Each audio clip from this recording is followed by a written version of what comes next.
کشمیر میں سیاحوں کے قتلاور فضائی جھڑپوں کے بعد بھارت پاکستان کشیدگی میں اضافہ، بھارت اور پاکستان کے درمیان کشیدگیاں ایک بار پھر خطرناک حدت کا بڑھ گئی ہے۔ حالیہ دنوں میں کشمیر میں ہونے والے پرتشدد واقعات نے دونوں ہمسایہ جوہری ممالک کو ایک بار پھر تصادم کے دہانے پر لا کھڑا کیا ہے۔ یہ بحران اسوقت شدت اختیار کر گیا جب بھارت کے زیر انتظام کشمیر میں مسلح افراد نے فائرنگ کر کے کم از کم 30 عام شہریوں کو ہلاک کر دیا، جن میں اکثریت سیاحوں کی تھی۔ اس المناک واقعے نے پورے بھارت میں غم و غصے کی لہر دوڑا دی۔ بھارتی حکومت نے فوری طور پر پاکستان پر حملے کی منصوبہ بندی کا الزام عائد کیا اور کہا کہ حملہ آوروں کا تعلق ان گروپوں سے ہے جنہیں پاکستان کی فوج آور خفیہ ہاداروں کی حمایت حاصل ہے۔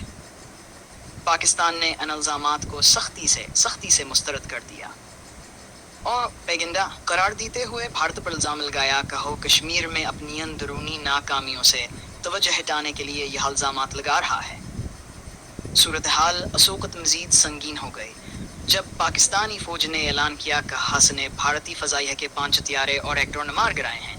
بھارت نے تاحال ان طیاروں کے گرنے کی تصدیق نہیں کی ہے، مگر پاکستانی ذرائع کا دعویٰ ہے کہ ان میں سے 3 طیارے رافیل فائٹر جیٹس جو بھارت نے حال ہی میں فرانس سے خریدے تھے اور جو اس کی فضائی طاقت کا اہم حصہ سمجھے جاتے ہیں۔ اگر یہ نقصان ثابت ہو جاتا ہے تو یہ بھارت کے لیے ایک بڑی فوجی اور سفارتی ناکامی ہوگی۔ یہ فضائی جھڑپیں غالباً آپریشن سندور نامی ایک خفیہ بھارتی کارروائی کے جواب میں ہوئیں، جس کے تحت بھارتی افواج نے مبینہ طور پر پاکستانی زیر انتظام علاقوں میں شدت پسندوں کے ٹھکانوں کو نشانہ بنایا۔ بھارت نے اس آپریشن کی تصدیق نہیں کی ہے، لیکن ذرائع کا کہنا ہے کہ یہ حملہ کشمیر میں ہونے والی ہلاکتوں کے جواب میں کیا گیا۔ ان تمام واقعات کا پس منظر کشمیر کا دیرینہ تنازع ہے، جو 1947 سے بھارت اور پاکستان کے درمیان دشمنی کی بنیاد بنا ہوا ہے۔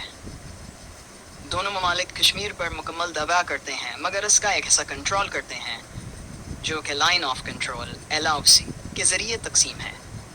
اب تک کشمیر کے مسئلے پر 3 جنگیں لڑی جا چکی ہیں اور ہزاروں افراد اس تنازع میں اپنی جان گنوا چکے ہیں۔ بھارت جو ایک اکثریتی ہندو ملک ہے، کشمیر کو اپنے سیکولر قومیت شخص کا حصہ سمجھتا ہے۔ دوسری طرف پاکستان جو مسلمان اکثریتی ملک ہے، کشمیری عوام کے حق خود ارادیت کا حامی ہے اور بھارت پر وہاں مسلمانوں پر ظلم کا الزام لگاتا ہے۔ یہ حالیہ واقعات ایک بار پھر خطے کو کھلے تصادم کی طرف لے جا رہے ہیں۔ چونکہ دونوں ممالک جوہری طاقت کے حاملہ ہیں، اس لیے عالمی قوتیں فوری طور پر فریقین سے تحمل کی اپیل کر رہی ہیں۔ اقوام متحدہ، امریکہ اور چین جیسے ممالک نے کشیدگی کم کرنے کی اپیل کی ہے اور خبردار کیا ہے کہ اگر جنگ چھڑ گئی تو اس کے اثرات پورے جنوبی ایشیا پر مرتب ہوں گے۔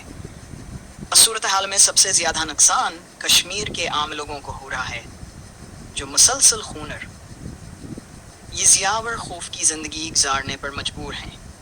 اگر سفارتی راستے فوری طور پر اختیار نہیں کیے گئے تو یہ کشیدگیاں ایک بڑے اور تباہ کن جنگ میں تبدیل ہو سکتی ہے۔